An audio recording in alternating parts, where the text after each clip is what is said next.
नमस्कार प्यारे भक्तों। ओम नमः शिवाय। हर हर महादेव। जय श्री कृष्ण। आज हम गरुड़ पुराण का रसपान करेंगे। गरुड़ पुराण हिंदू धर्म के प्रसिद्ध धार्मिक ग्रंथों में से एक है। वैष्णव संप्रदाय से संबंधित गरुड़ पुराण में मृत्यु के बाद सन्नति प्रदान करने वाला माना जाता है। इसलिए सनातन में मृत्यु के बाद गरुड़ पुराण के इस श्रवण का प्रावधान है। इसके अधिष्ठात्र देव भगवान विष्णु हैं। 18 पुराणों में गरुड़ महापुराण का अपना एक विशेष महत्व है, क्योंकि इसके देव स्वयं विष्णु माने जाते हैं। इसीलिए यह वैष्णव पुराण है। गरुड़ पुराण के अनुसार हमारे कर्मों का फल हमें अपने जीवन में तो मिलता ही है, परंतु मरने के बाद भी कार्यों का अच्छा बुरा फल मिलता है। इसी वजह से इस ज्ञान को प्राप्त करने के लिए घर के किसी सदस्य की मृत्यु के बाद का अवसर निर्धारित किया गया, ताकि उस समय हम जन्म मृत्यु से जुड़े सभी सत्य जान सकें और मृत्युवश बिछड़ने वाले सदस्य का दुख कम हो सके। विष्णु भक्ति। वास्तविक तथ्य यह है कि गरुड़ पुराण में भगवान विष्णु की भक्ति का विस्तार से वर्णन मिलता है। विष्णु के 24 अवतारों का वर्णन ठीक उसी प्रकार इस पुराण में प्राप्त होता है जिस प्रकार भगवत पुराण में उपलब्ध होता है। आरंभ में मनु से सृष्टि की उत्पत्ति, ध्रुव चरित्र और 12 आदित्यों की कथा प्राप्त होती है। उसके उपरांत सूर्य और चंद्र ग्रहों के मंत्र, शिव पार्वती मंत्र, इंद्र से संबंधित मंत्र, देवी सरस्वती के मंत्र और 9 शक्तियों के विषय में विस्तार से बताया गया है। श्लोक तथा विषय। गरुड़ पुराण में 19,000 श्लोक हैं। श्लोक कहे जाते हैं, किंतु वर्तमान समय में कुल 7,000 श्लोक ही उपलब्ध हैं। इस पुराण को 2 भागों में रखकर देखना चाहिए। पहले भाग में विष्णु भक्ति और उपासना की विधियों का उल्लेख है तथा मृत्यु के उपरांत प्रायः गरुड़ पुराण के श्रवण का प्रावधान है। दूसरे भाग में प्रेत कल्प का विस्तार से वर्णन करते हुए विभिन्न नरकों में जीवन के पड़ने का वृतांत है। इसमें मरने के बाद मनुष्य की क्या गति होती है, उसका किस प्रकार की योनियों में जन्म होता है, प्रेत योनियों से मुक्ति कैसे पाई जा सकती है, श्राद्ध और पितृकर्म किस तरह करने चाहिए, नरक के दारुण दुख से कैसे मोक्ष प्राप्त किया जा सकता है, आदि विषयों का विस्तार पूर्वक वर्णन प्राप्त होता है। कथा। इस पुराण में महर्षि कश्यप और तक्षक नाग को लेकर एक सुंदर उपाख्यान दिया गया है। ऋषि के शाप से जब राजा परीक्षित को तक्षक नाग डसने जा रहा था, तब मार्ग में उसकी भेंट कश्यप ऋषि से हुई। तक्षक ने ब्राह्मण का वेश धारण कर उनसे पूछा कि वे इस तरह उतावली में कहाँ जा रहे हैं। इस पर कश्यप ने कहा कि तक्षक नाग महाराज परीक्षित को डसने वाला है, मैं उनका विष प्रभाव दूर करके उन्हें पुनः जीवित दे दूंगा। यह सुनकर तक्षक ने अपना परिचय दिया और उनसे लौट जाने के लिए कहा, क्योंकि उसके विष प्रभाव से आज तक कोई भी व्यक्ति जीवित नहीं बचा था। तब कश्यप ऋषि ने कहा कि वे अपनी मंत्र शक्ति से राजा परीक्षित का विष प्रभाव दूर कर देंगे। इस पर तक्षक ने कहा कि यदि ऐसी बात है तो आप इस वृक्ष को फिर से हरा भरा करके दिखाइए, मैं इसे डसकर अभी भस्म किए देता हूँ।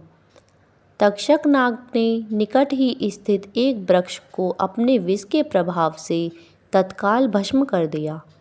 इस पर कश्यप ऋषि ने उस वृक्ष की भस्म एकत्र की और अपना मंत्र फूंका। तभी तक्षक ने आश्चर्य से देखा कि उस भस्म में से कोपल फूट आई हैं और देखते ही देखते वह हरा भरा वृक्ष हो गया।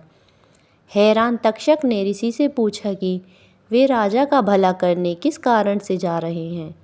ऋषि ने उत्तर दिया कि उन्हें वहाँ से प्रचुर धन की प्राप्ति होगी।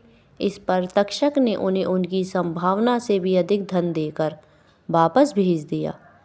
गरुड़ पुराण में कहा गया है कि कश्यप ऋषि का यह प्रभाव गरुड़ पुराण सुनने से ही बड़ा था। सार तत्व।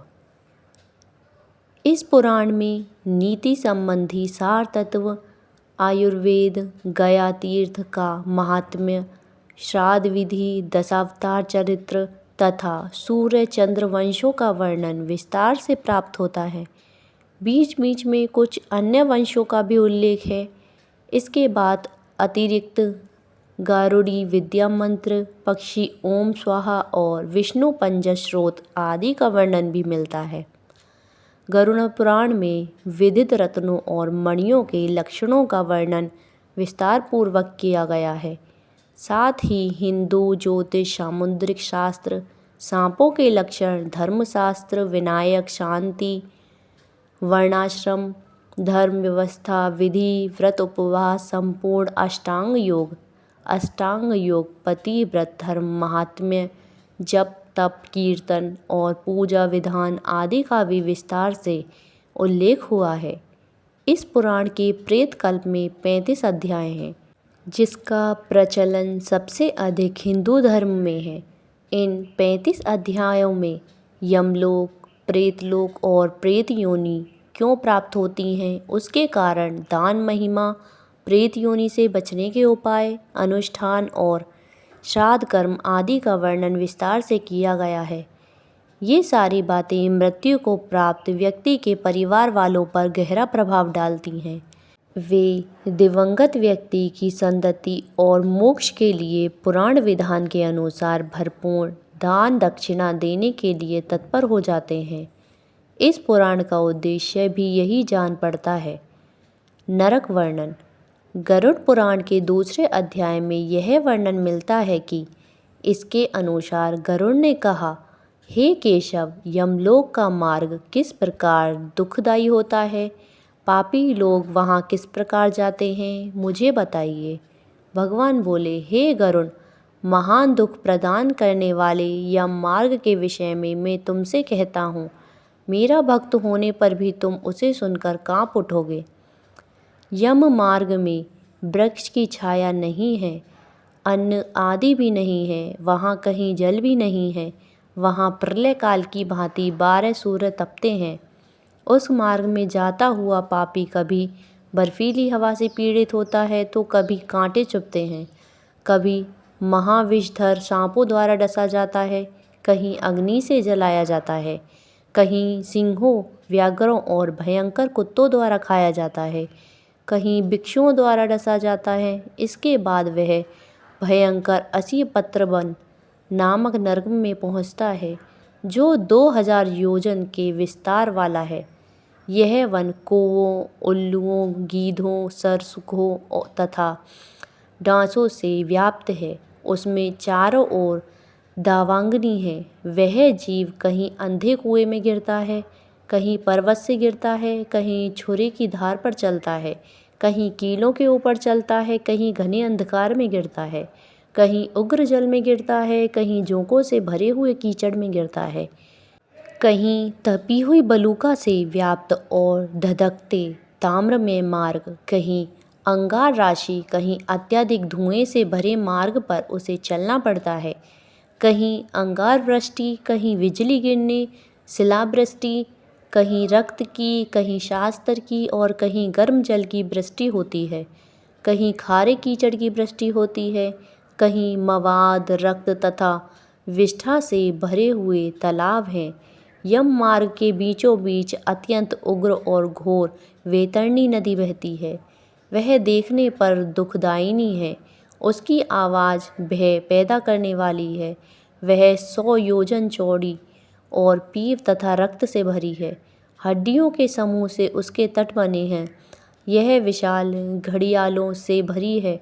हे गरुड़, आए, पापी को देखकर वह नदी ज्वाला और धूम से भरकर कड़ाह में खौलते घी की तरह हो जाती है। यह नदी सुई के समान मुख वाले भयानक कीड़ों से भरी है। वज्र के समान चोंच वाले बड़े बड़े गीध हैं। इसके प्रवाह में गिरे पापी हे भाई, हाँ पुत्र, हाँ तात कहते हुए विलाप करते हैं। भूख प्यास से व्याकुल हो पापी रक्त का पान करते हैं। बहुत से बिच्छू तथा काले सांपों से व्याप्त उस नदी के बीच में गिरे हुए पापियों की रक्षा करने वाला कोई नहीं है। उसके सैकड़ों हजारों भंवरों में पड़कर पापी पाताल में चले जाते हैं। क्षण भर में ही ऊपर चले आते हैं। कुछ पापी पाश में बंधे होते हैं, कुछ अंकुश में फंसाकर खींचे जाते हैं और कुछ कुओं द्वारा खींचे जाते हैं। वे पापी गर्दन हाथ पैरों में जंजीर से बंधे होते हैं। उनकी पीठ पर लोहे के भार होते हैं। अत्यंत घोर यमदूतों द्वारा मुग्धरों से पीटे जाते हुए रक्त वमन करते हैं तथा वमन किए रक्त को पीते हैं। इस प्रकार 17 दिन तक वायुओं के वेग से चलते हुए 18वें दिन वह प्रेत सौम्यपुर में जाता है। प्यारे भक्तों, अगर आपको हमारा वीडियो अच्छा लगा हो तो कृपया लाइक करें, अपने दोस्तों के साथ शेयर करें, कमेंट करें और इस तरह की जानकारी प्राप्त करने के लिए हमारे चैनल से जुड़े रहें तथा हमारे चैनल को सब्सक्राइब करना ना भूलें। धन्यवाद।